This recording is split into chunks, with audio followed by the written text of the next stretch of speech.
There are a number of different factors that determine someone's choice to take someone else's life, but it is a choice nonetheless that could forever rock a community. Right now, we're joined by Mayor Dr. Rita Ali to come in on this part of the conversation.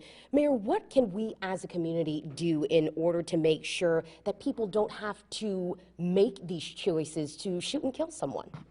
Well, I think we have to equip our young people with conflict resolution skills, with anger management abilities.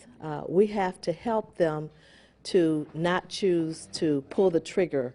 There used to be times when an altercation would be a fight, a fist fight, pushing, shoving each other. But now when anger or conflict erupts, they have access to guns. They have guns on the person, and they don't always understand that there are serious consequences that lead to death, and death is final. And I think that we have to help them to understand that death is final, that ending someone's life is not good for our community, it's not good for you as an individual or your family or your future.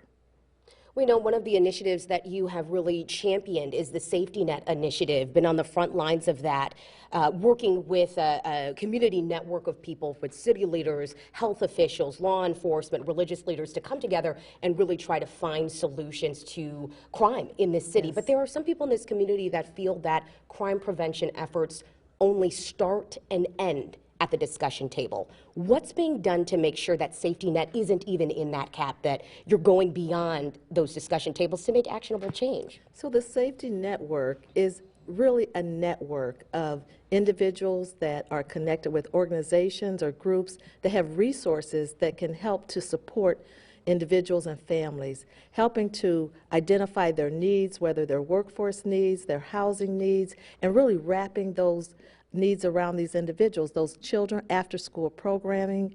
Even Carver Center is one of those organizations that's part of the Safety Network that provides after-school programming for young people to prevent gun violence.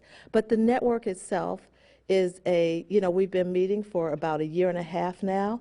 We are making progress because we're meeting not in silos, we're meeting with the police. I think it's the best of community and police relations, working together to solve problems and identifying where the hot spots are in the community. We have 2 very hot spots on the East Bluff and the south side of Peoria that we've identified.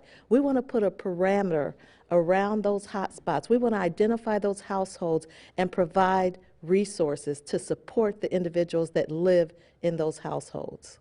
We see you out and about in the community a lot of times. What are some of the most common or even most surprising things that people tell you when it comes to their concerns about crime in the city of Peoria? They talk about poverty. Of course, we know 20% of our residents in Peoria live in poverty. Some of those hotspot areas are also very high levels of poverty. We know that there are housing needs within.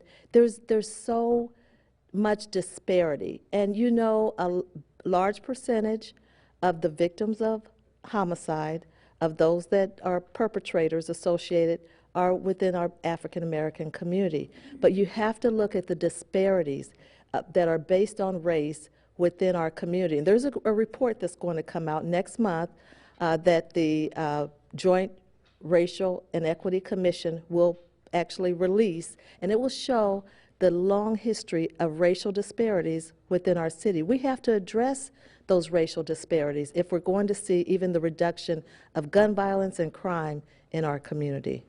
You've been in office for about 1.5 years now. What grade would you give yourself in the handling of crime in the city of Peoria? Well, I would say I'm doing my best. I'm putting forth a strong effort, working with the community, working with the police, trying to really bring people together to work together on solutions.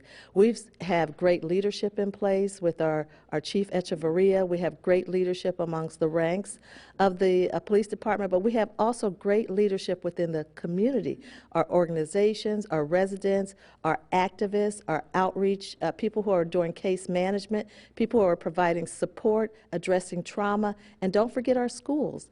Our schools are major a stakeholder in this because that's where the students really start, and they start acting out at a certain level, we have to begin to address and nip that in the butt soon. Mayor Dr. Rita Ali, we really Welcome. appreciate your time as well.